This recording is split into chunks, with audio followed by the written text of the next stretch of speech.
약 1년 전에 한 검사와 여성 연예인이 검사와 피의자 사이로 만납니다. 그런데 1년 후에 이 여성 연예인이 자신을 기소했던 검사를 찾아와서 성형수술했는데 마음에 안 든다. 그 병원에서 재수술과 보상을 받게끔 해달라.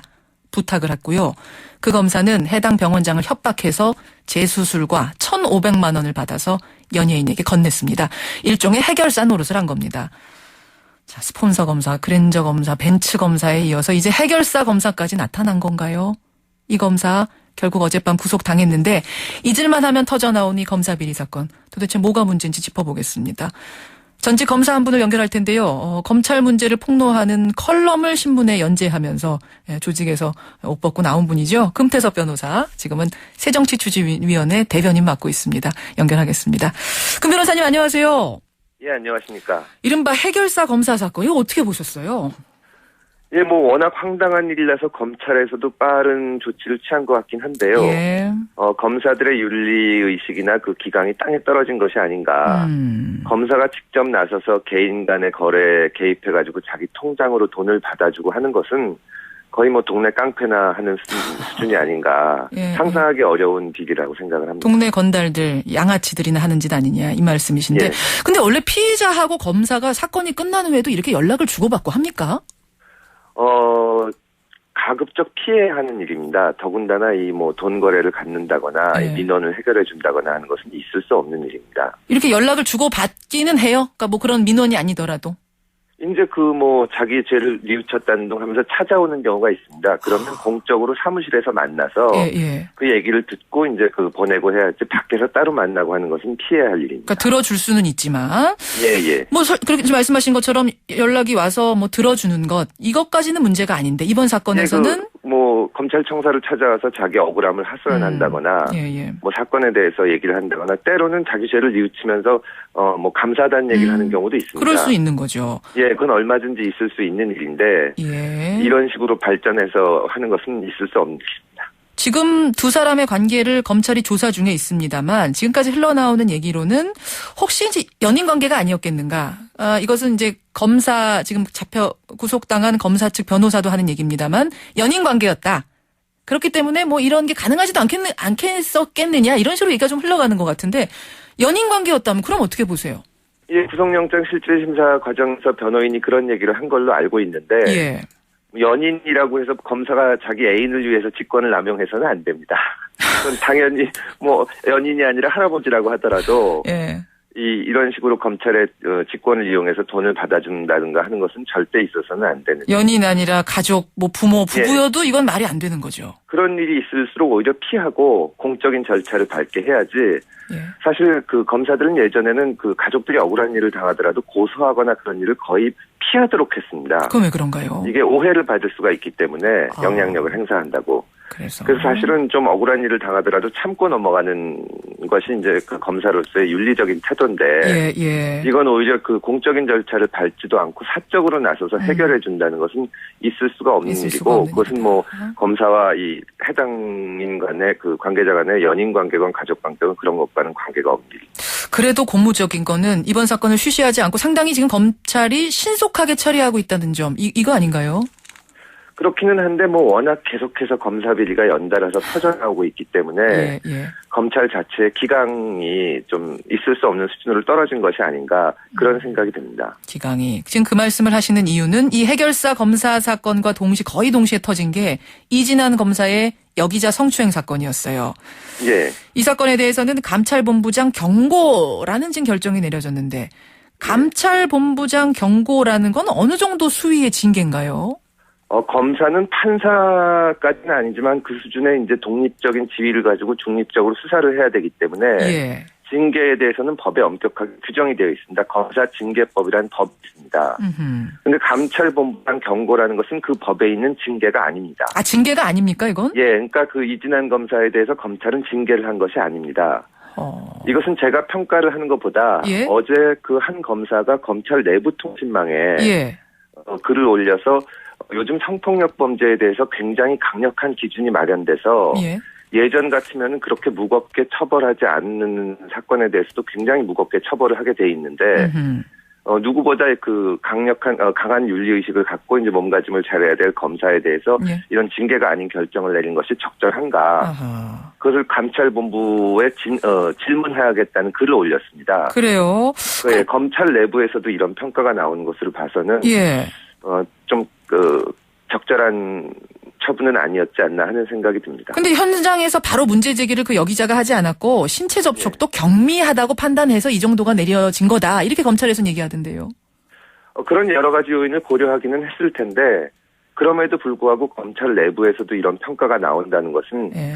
다른 사건과 비교할 때 형평이 과연 맞는지 그런 의문이 맞는가. 이진한 검사라면은 사실은 이게 이제 댓글 사건하고도 국정원 사건하고도 연결이 된 분이죠. 예. 예. 그 당시에 이제 지도부 쪽, 검찰 지도부 쪽에 서서 뭔가 이렇게 한 게 아니냐 뭐 이런 얘기들이 나오고 야당에서 비판도 하고 이랬던 분인데 그래서 지금 또 이런 의혹이 나오는 게 아닌가 생각도 드는데. 그 해당 검사가 어떤 사건을 하고 어떤 처리를 했던지 간에 그것과 별개로 이런 문제에 있어서는 누가 보더라도 공정하고 합리적인 결정이 내려져야 하는데 예. 내부에서도 비판이 나오는 것을 봐서는 그렇지 못한 것이 아닌가 하는 생각이 듭니다. 좀 근본적인 원인을 우리가 찾아봐야 될 텐데요. 스폰서 네. 검사, 벤치 검사, 무슨 브로커 검사, 해결사 검사 이런 모럴 해저드에 해당하는 비리건들 터지는 거 뭐가 문제입니까? 도대체 뭐가 원인입니까? 일단 첫 번째로는 검사들이 자부심을 많이 잃은 것이 아닌가 그런 생각이 듭니다. 검찰이 계속해서 정치적 중립성을 의심받고 예. 지난 정부에서부터 정치적인 사건에서 많은 시민들이 의문을 제기한 처리를 하게 되니까 검찰 자체 내에서 구성원들이 알게 모르게 자괴심을 갖는 것이 아닌가. 자부심을 잃으면서부터 자부심을 오히려 해이해졌다. 예, 해이해지고 자꾸 사고를 치는 것이 아닌가 하는 생각이 들고요. 보다 근본적으로는 우리 사회에서 검찰이 너무나 많은 권한을 갖고 있기 때문에 예.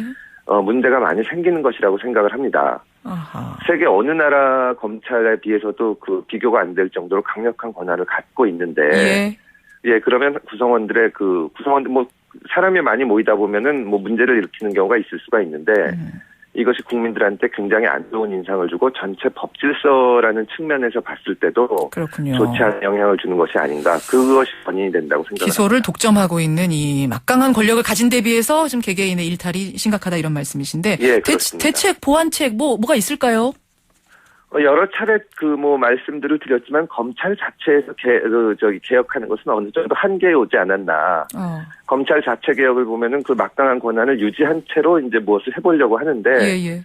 좀 근본적으로는 검찰의 권한을 좀 분산시키고 사회에서 사실 우리 사회처럼 검찰이 중요한 역할을 많은 역할을 수행하는 것이 없는데 그렇죠. 그래서 피로도가 한계에 왔기 때문에 권한을 좀 분산시키는 쪽으로 근본적인 개혁을 해야 된다고 생각합니다. 근본 개혁. 누구 하나 이게 처벌을 어떻게 하느냐의 문제를 일단 떠났다 이렇게 보시는 거예요. 예, 그렇게 봅니다. 금태섭 변호사 전직 검사시고요. 여기까지는 이제 검사 출신으로 제가 질문을 드렸습니다만 금태섭 변호사님 기왕 나오신 김에 금태섭 대변인 정치인으로서 제가 질문도 좀 드려야겠어요. 예. 어제 이해운 새누리당 최고위원이 최고위원 회의에서도 그렇고 저희 프로그램에 출연하셔서도 비슷한 발언하셨습니다만 안철수 의원이 간판 마담으로 다른 사람 앉혀놓고 막후에서 좌지우지하는 상황 정치, 구태 정치를 하고 있다. 본인이 직접 서울시장에 출마해라. 이렇게까지 말씀하셨습니다. 뭐라고 답하시겠어요? 예, 저도 그 말씀을 듣고 굉장히 놀랐습니다. 국회의원이 150분이 넘게 있는 집권 여당의 최고위원이신데 예. 이제 작은 조직 막 시작하는 저희한테 이렇게까지 막말을 하시는 걸 보면 우리가 그렇게 두려운가 하는 생각도 들고요. 막말이라고까지 생각하세요? 예, 그렇습니다. 다른 사람을 내세워서 상황 정치라고 하시는 것은 말씀하는 거는 막말이라고 생각을 합니다. 예, 지금 국민들의 삶이 굉장히 진짜 어려운 지경이고 예. 국민들이 청와대나 정부에 대해서 소통의 벽을 느끼고 있는데 과연 이해운 최고위원께서 집권 여당의 최고위원으로서 제 역할을 제대로 하고 계신지 그걸 먼저 생각해 보셨으면 합니다. 제 역할을 제대로 이해운 최고위원은 하고 계시느냐라고 물으시는 거예요. 예, 그렇습니다. 그런가 하면 박원순 서울시장은 안철수 의원하고 서로 큰 상생의 결정을 할 수 있다. 이런 말씀을 또 어제 하셨어요. 예. 김한길 민주당 대표는 또 어떤 얘기했냐면 신당하고 민주당이 지금 2, 3등 싸움하는 건 이거는 서로에게 다 심각한 타격 입히는 결과다. 예. 결국 연대해야 된다라는 의도의 말씀을 또 어제 했습니다. 여기에 대해서 뭐라고 답하시겠습니까? 왜 2, 3등 싸움이라고 하시는지 모르겠습니다. 저희는 1등을 하려고 하는데 야권이 열심히 힘을 키워서 1등을 하면 다 해결되는 문제라고 생각합니다. 1등을 할 수 있다고 생각하세요? 지금 여당의 지지율이 저렇게 곤고한데요? 그걸 깨고 1등을 하는 것이 야당이 해야 될 일이 아닌가 생각을 합니다. 맨날 2, 3등 싸움만 한다고 생각해서는 과연 정권을 차지하고 수권을 할 수 있겠습니까? 그 1등을 하기 위해서 지금 야당은 뭉쳐야 된다라는 게 민주당 입장 아니겠습니까? 네, 어제도 제가 어떤 인터뷰에서 그런 말씀드렸는데 단순히 뭉치는 것만 가지고는 안 된다는 것이 재작년 선거들을 통해서 증명이 됐기 때문에 힘을 키우면서 1등을 하려는 노력을 해야 된다고 생각을 합니다. 그러면 어떻게 보면은 예. 야당끼리 경쟁하는 거에 대해서 2, 3등 싸움이라고만 생각하는 것이 예. 이렇게 좀 너무 비관적인 것 아닌가. 패배주의다 일종의. 예, 그렇게 생각합니다. 박원순 시장에겐 뭐라고 답하시겠습니까? 박원순 시장은 계속 지금 이제 상생을 말씀을 하고 계세요. 그 얘기는 결국 안철수 시장이 좀 안철수 의원 쪽에서 좀 시장 양보를 했으면 좋겠다라는 의중을 비추는 건데요. 글쎄요, 박원순 시장님에 대해서 제가 이러시다 저러시다 말씀할 입장은 안 되는 것 같고, 저희도 처음 새정치를 결성해서 맞는 선거인 만큼 적극적으로 열심히 하겠다는 말씀을 드리고 싶습니다. 적극적으로 열심히 하겠다는 말씀은 시장 내겠다는 얘기잖아요. 기본적으로는 저희는 낼 수 있는 데까지 내는 것이 저희 원칙입니다. 기본적으로는 그렇다. 근데 네. 이계한 위원장께서 새정치 위원장께서 며칠 전에 나와서 어떤 말씀하셨냐면 안철수 의원하고 박원순 시장한테는 어떤 사적으로 굉장히 이제 설명 안 되는 묘한 관계 같은 것이 있다. 그런 얘기를 이렇게 여운처럼 남기셨어요. 그 얘기는 언젠가는 연대할 수도 있는 가능성을 조금 열어는 놓고 있다는 얘기 아닌가요? 두 분 간의 그 관계만 가지고 할 문제는 아니고 저희가 이제 구체적으로 그 각각의 지역구에서 어떻게 할 것인가는 지금 논의되는 과정이기 때문에 뭐라고 말씀드릴 수는 없지만 기본적으로 정당을 만들겠다고 나선 입장이기 때문에 중요한 선거구에 후보를 내는 것은 저희의 기본적인 원칙입니다. 기본 원칙. 그거는 어떤 사적인 관계 때문에 흔들릴 일은 아니라고 생각합니다. 어제 안철수 의원이 김상곤 경기교육감 만나셨어요. 어떤 행사에서. 이거를 두고선 경기지사 후보로 지금 이분 접촉하는 거 아닌가라는 뉴스가 많이 나왔습니다. 어떻게 보세요? 어제는 그 무상급식이 우리 복지정책에 끼치는 영향에 대해서 토론회가 있어서 거기를 갔지 그 자리에서 뭐 경기지사나 이런 얘기는 나오지 않은 걸로 알고 있습니다. 박원순 시장이 그때 이제 다른 행사하고 있었는데 그 만남 피하기 위해서 또 간 거다 이런 얘기도 있었는데. 그것은 아닙니다. 그것은 노원구에서 신년 할애식이 있었는데 어제 그 안 의원이 갔던 그 정책 토론회는 작년서부터 오래전에 그 일정이 잡혀 있는 거였고. 노원구 신년회는 이 지역구 행사니까 더 중요한 거 아니에요? 그건 최근에 잡혔기 때문에 그래서 그 두 군데가 거리가 상당히 있어서 못 간 것이지 무슨 박 시장님을 일부러 피하거나 그런 것은 아닙니다. 두 분이 또 가까우신 분인데요. 박원순 시장이 사실은 안철수 의원하고 만나서 얘기한 지는 좀 됐다고 얘기하셨거든요. 그러면서 만나겠다라고 제안했는데 그럼 만나자고 하면 만나시겠습니까? 피할 이유는 없다고 생각하는데 아직 특별히 일정이 잡히거나 그런 것은 없습니다. 피할 이유는 없다. 예. 알겠습니다. 시간이 멀면 금태섭 변호사님. 나오세요 이번에? 지방선거에 저희는 되도록 밖에서 오신 좋은 분들을 많이 내보내려고 생각을 하고 있습니다. 대변인님의 거취는 아직 결정 안 됐습니까? 예, 그렇습니다. 여기까지 듣겠습니다. 고맙습니다. 예, 감사합니다.